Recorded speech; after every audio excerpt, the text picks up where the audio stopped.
2 दिन से इस पर कोशिश कर रहा था कि इसको जानूं। जेल, जब कोई अपराध करता है तो उसको जेल का डर होता है, और ये डर खत्म हो जाएगा पैसे वालों के, तो फिर वो जम के अपराध करेंगे, ऐसा मेरा मानना है। सभापति जी, भारत की टॉप 500 कंपनियों का कुल टर्नओवर लाखों करोड़ रुपए में, ऐसे में कुछ लाख या कुछ करोड़ का जुर्माना उनके लिए सजा नहीं बल्कि कास्ट ऑफ डूइंग बिजनेस बन जाता है। महोदया, हमारे देश में असमानता लगातार बढ़ रही है। ऑक्सफाम की रिपोर्ट के अनुसार भारत की टॉप 1% आबादी के पास देश के लगभग 40% संपत्ति है, जबकि नीचे के 50% के पास बहुत ही सीमित संसाधन है। ऐसे में यदि सजा केवल जुर्माना रह जाए तो गरीब के लिए यह सजा होगी, अमीर के लिए सुविधा बन जाएगी। महोदया, मैं आपके माध्यम से मंत्री से पूछना चाहता हूं कि इस विधेयक में समान कानून की जो भावना है को लेकर जो प्रावधान किया गया है, जब आप इसका उत्तर दे तो मेरे प्रश्न का सवाल जरूर दे कि समान कानून की भावना कहां गई। महोदय, जिन कानूनों में संशोधन किया जा रहा है उनमें कई ऐसे हैं जो सीधे तौर पे पर्यावरण और श्रमिकों के अधिकारों से जुड़े हुए हैं। भारत में हर साल लगभग 16 लाख से अधिक लोगों की मृत्यु वायु प्रदूषण से जुड़ी बताई जाती है। एनसीआरबी के अनुसार हर साल हजारों श्रमिक कार्यस्थल दुर्घटनाओं के शिकार होते हैं। ऐसे में यदि इन क्षेत्रों में सख्ती कम की गई जाती है तो इसका सीधा असर आम नागरिकों और मजदूर वर्ग पे पड़ेगा। क्या सरकार यह स्पष्ट करेगी कि पर्यावरण उल्लंघन अब केवल जुर्माने से निपटाए जाने वाला अपराध बन जाएंगे? महोदय, सरकार कहती है कि भारत 2014 के 142वें स्थान से और 2020 में 63वें स्थान तक पर पहुंचा। यह उपलब्धि अच्छी है, लेकिन क्या है सवाल, क्या हम ये ईज ऑफ डूइंग बिजनेस के नाम पर ईज ऑफ जस्टिस को कमजोर कर रहे हैं? क्योंकि अगर न्याय कमजोर होगा तो निवेश का माहौल अंततः प्रभावित होगा। महोदय, अदालत पर बोझ कम करने की बात की जाए, लेकिन सच्चाई है कि भारत में प्रति 10 लाख आबादी पर केवल 21 जज है, जबकि कई विकसित देशों में यह संख्या 50 से 100 के बीच है। अमेरिका में प्रति 10 लाख लोगों पर 150 न्यायाधीश, यूरोप में ये औसत 220 से अधिक है। भारत में आज भी न्यायपालिका में सर्वोच्च न्यायालय, उच्च न्यायालय और जिला अदालतों में 5600 से अधिक पद खाली पड़े हैं। मंत्री जी, अपने उत्तर में बताएं कि इस तरह के केसेज में क्या सरकार जजों की संख्या बढ़ाने पर विचार कर रही है? महोदय, विश्वास नाम बदलने से नहीं बल्कि व्यवस्था से आता है। जब कानून का डर खत्म होगा तो विश्वास नहीं है, विश्वास पैदा होगा। विश्वास कानून में मजबूती से आता है, ना कि उसकी कमजोरी से। महोदय, मैं माननीय मंत्री से अपने जवाब में वो बताएं मुझे, क्या सरकार ने कोई अध्ययन किया है कि इस विधेयक के बाद नियम उल्लंघन बढ़ेंगे या नहीं? क्या बड़े कॉर्पोरेट के लिए जुर्माना कास्ट ऑफ बिजनेस बन जाने का खतरा नहीं है? क्या सरकार ये गारंटी देती है कि पर्यावरण और श्रमिक कानूनों में सख्ती कम नहीं होगी? महोदया, विपक्ष केवल आलोचना नहीं करता, मेरे को सुझाव भी है, समाधान भी है।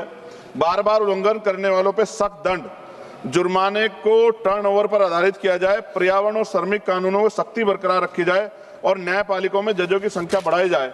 महोदय, यह विधेयक एक महत्वपूर्ण विषय को छूता है, लेकिन इसकी दिशा और प्रभाव को लेकर गंभीर चिंताएं हैं। आप कानून का डर खत्म करके विश्वास नहीं बना सकते। विश्वास तभी बनेगा जब यह न्याय सभी के लिए समान होगा। और अंत में केवल मैं इतना ही कहना चाहता हूं, कानून अगर कमजोर होगा तो व्यवस्था डगमगाएगी, और व्यवस्था डगमगाएगी तो जनता का विश्वास टूटेगा। मैं इस विधेयक का विरोध करता हूं, लेकिन मंत्री जी को मैं ये कहना चाहता हूं, अगर वो हमारे सुझाव पे काम करेंगे तो ये अंत, जैसे बाबा साहब ने कहा था कि संविधान कितना भी अच्छा क्यों ना हो, चलाने वाले हाथ अच्छे नहीं होंगे, उनकी नीयत अच्छी नहीं होगी, उनकी नीति अच्छी नहीं होगी, तो अंततः संविधान बुरा साबित होगा। और संविधान कितना भी अच्छा, कितना कैसा भी क्यों ना हो, अगर चलाने वाले हाथ अच्छे होंगे, उनकी नीति अच्छी होगी, उनकी नीयत अच्छी होगी, तो अंततः संविधान अच्छा साबित होगा। होना पड़ेगा, नहीं होंगे तो इनकी इस जहान से उजड़ जाएंगे। हाँ, एक बार जान लीजिए, जो देश के नौजवानों के साथ रहेगा, जो छात्र छात्राओं की वकालत करेगा, उसका जो है वजूद कायम रहेगा। मायावती जी कह रहे हैं सरकारी संपत्तियों को बेच रहा है, राष्ट्रीय संपत्ति को, और बच्चे को रोजगार नहीं दे रहे आप छात्रों को। आपको जब मॉडर्न फूड बेकरी को अरुण शौरी ने बेचा था अटल जी की सरकार में, चंद्रशेखर जी पार्लियामेंट में कहे थे, गुरुदेव हमारे पूर्वांचल और यूपी बिहार में कहावत है, जो बेटा अपने बाप की सजोई हुई संपत्ति और धरती को बेचता है उसे नालायक नकारा कहा जाता है। इसलिए मैं दावे के साथ कह रहा हूं कि देश का प्रधानमंत्री नालायक भी है और नकारा भी है। कहीं सर आप पे और मायावती सब पे एफआईआर न दर्ज हो जाए? जल्दी करावे ना, इनकी जेलें छोटी बढ़ जाएंगी और इस देश से बगावत हो जाएगी। करावे। ये अचानक से विपक्ष वाले एकजुट कैसे हो गए? सब तो आपस में फूट मर रही थी आप लोगों की। देखिए, जब राष्ट्र का मुद्दा आता है, देश के नौजवानों के भविष्य की बात आती है, तो पूरा देश और पूरे राजनीतिक जो है संगठन को एक साथ दलों को मिल करके कंधे से कंधा मिला करके इस बेरहम जालिम देशद्रोही सरकार को उखाड़ फेंकने का।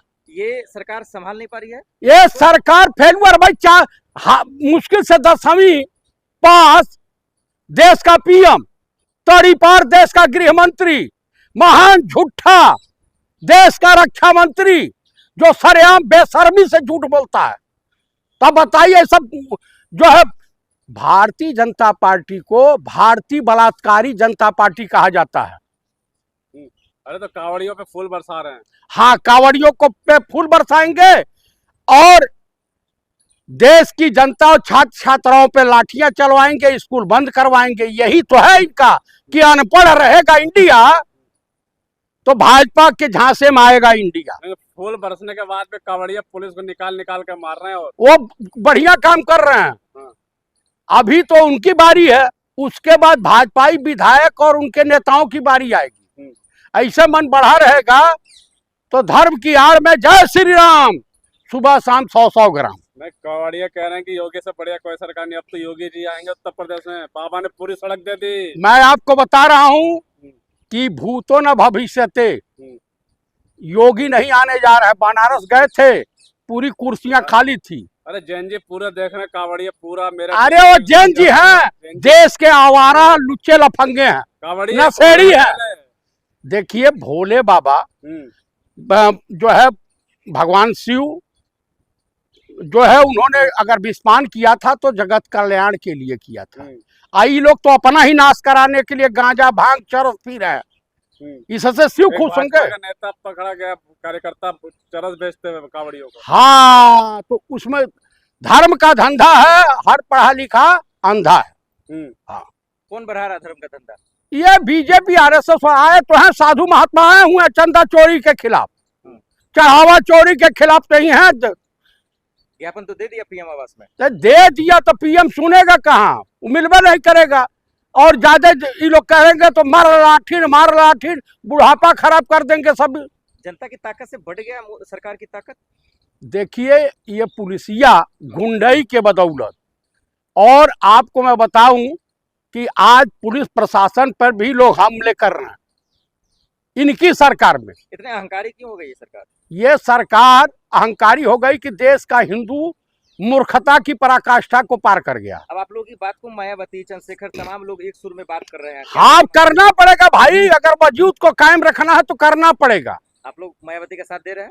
भाई मायावती का साथ, मायावती हमारे, हम तो पहले कह रहे हैं कि आओ कांग्रेस खेमे में से मुद्दा उठा रहे इसलिए। हाँ, आओ, आपका स्वागत है। लेकिन सब पूरा विपक्ष होकर भी योगी जी का कुछ कर नहीं पाएंगे मोदी जी। मैं आपको बता रहा हूं कि योगी जी अब सरकार में नहीं आ रहे हैं। अब कहेंगे शरणम कच्छामी, कह रहे हैं कि कुर्सी आज कल जाती हो तो आज ही चली जाए। उनको आभास हो गया है कि अब हम सत्ता में वापस नहीं आने जा रहे हैं। सड़कों पर नमाज बंद करवा दी योगी जी। हाँ, नमाज बंद करवा देंगे। अभी डोनाल्ड ट्रंप हौका है तो कौन FCRA बिल आ रहा था ना, जो मिशनरी को विदेश से चंदा आता है, एक कबर हौका है तो बैकफुट पे आ गए।